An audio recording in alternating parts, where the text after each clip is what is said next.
السلام عليكم ورحمة الله وبركاته. ازيكم عاملين ايه؟ يا رب كلكم تكونوا بخير. ايه رأيكم بقى في شوية محشي الكرنب الجامدين قوي؟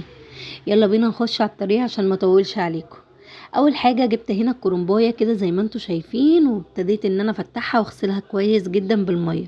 في ناس بيعملوها الكرنبايه بحالها كده، بس انا بحب بصراحة ربنا الطريقة دي. هنا غليت شوية مية كده في الحلة، غليت حبة مية وحطيت عليهم كمون. بس كده لازم المية يتحط فيها كمون. وهبتدي ان انا اسلق الكرنبايه بتاعتي كلها بالطريقه اللي انتوا شايفينها دي. انزل ورق الكرنب في الميه اللي فيها الكمون لمده بس ايه، يعني ثواني كده وبتطلعيها على طول. هنا معايا في الكبه 3 بصلات كبار وقرنين فلفل حامي.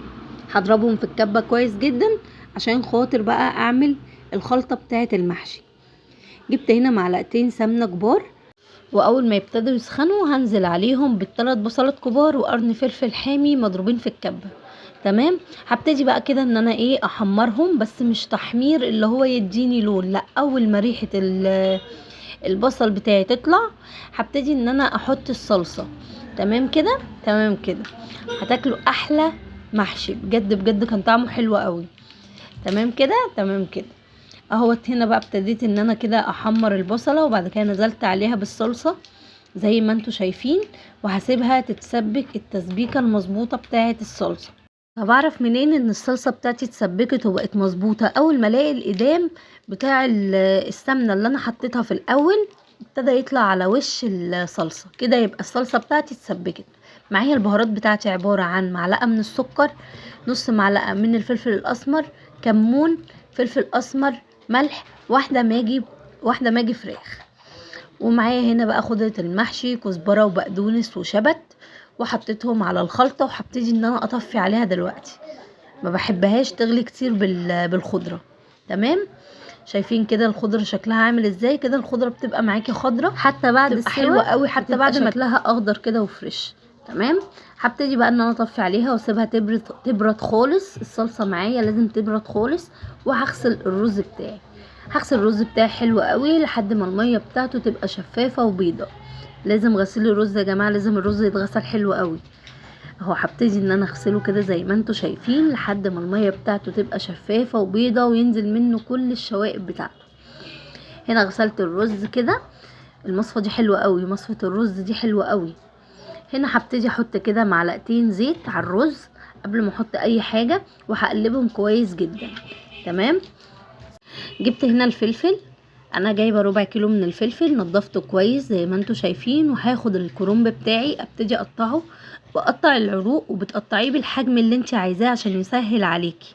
تمام. قطعت هنا العروق دي انا بستخدمها برضو، بتغنيني عن الطبق اللي بيتحط على وش الحله. هتشوفوا دلوقتي. طبعا بقى في اللي بيحب الحجم الصغير الحجم الكبير، انا بصراحه بحبه شايفين بالشكل دوت. فكل واحد بقى وبراحته. زي ما انتوا شايفين كده هبتدي اقطع ورق الكرنب كله بالشكل اللي انتوا شايفينه عشان ابتدي احشيه، وما يعني ايه ما اخدش وقت كتير، يعني كده هحشي بسرعه. هنا بقى هبتدي انزل كده بالخلطه بتاعتي على الرز واقلبهم كويس جدا. وهبتدي احشي دلوقتي المحشي بتاعي. هبتدي احشيه كده بالشكل اللي انتوا شايفينه دوت. مفيش اسهل من كده. باخد الحته الناعمه وابتدي ان انا احشيها والفها بمنتهى السهوله، سهله جدا ومفيش اسهل من كده. يعني انا بستغرب ان في بنات لحد دلوقتي، يعني بنات كبيره وما بتعرفش تلف المحشي. ليه يا جماعه؟ سهله قوي والله. ولو كل بنت تقعد مع والدتها كده وتشوفها هي بتعمل ايه وتتعلم منها، هتلاقي ان الدنيا سهله خالص والله. ما نصعبوش على نفسنا يعني. هاخد كده اهوت زي ما انتوا شايفين لفه المحشي كرنب، وهبتدي ان انا احشي الفلفل. لو وصلتوا معايا هنا لحد هنا من الفيديو ما تنسونيش باللايك والكومنت اللي بيشجعني. لا تنسوا ما تنسوا اللايك.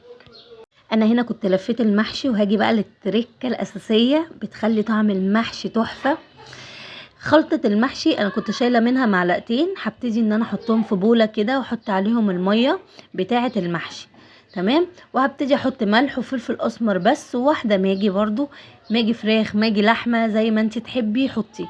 تمام. عايزه تستغني عنها خالص ما تحطهوش. هبتدي انزل ملح وفلفل اسمر، شويه من الكمون، واحده مرقه لحمه. وهبتدي ادوب كل المكونات ديت، معلقتين الصلصه بتاعه المحشي دي بتفرق جدا في الطعم. وهبتدي انزل على الحله بتاعتي اللي انا هي كده الحله جاهزه معايا. هبتدي انزل بالميه بتاعتها، يا دوبك تتغطى، يعني ما تزوديش ميه عشان المحشي ما يعجنش منك، يا دوبك يتغطى كده، والفلفل يتغطى يبقى فاضل حته صغيره منه باينه. وحطيت معلقتين سمنه، والعروق زي ما انتوا شايفين كده، العروق دي انا بستخدمها بديل للطبق، دي بتتقل معايا على المحشي وبتخليه ما يفتحش مني. هحط الميه بتاعته واحط معلقتين سمنه على الوش واغطيه بقى واسيبه يستوي. اول ما يبتدي يغلى معايا غلوتين ببتدي اوطي عليه خالص على نار هاديه. وهنا كنت خلصت المحشي بتاعي وكنت بحضره معاكم. ويا ريت لو الفيديو عجبكم ما تنسونيش باللايك وبالاشتراك وبالكومنت الحلو اللي بيشجعني. ربنا يجازيكم كل خير وما تحرمش منكم ابدا يا غوالي.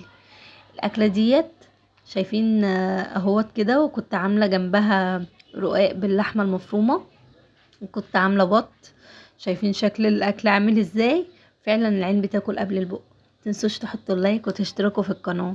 السلام عليكم ورحمه الله.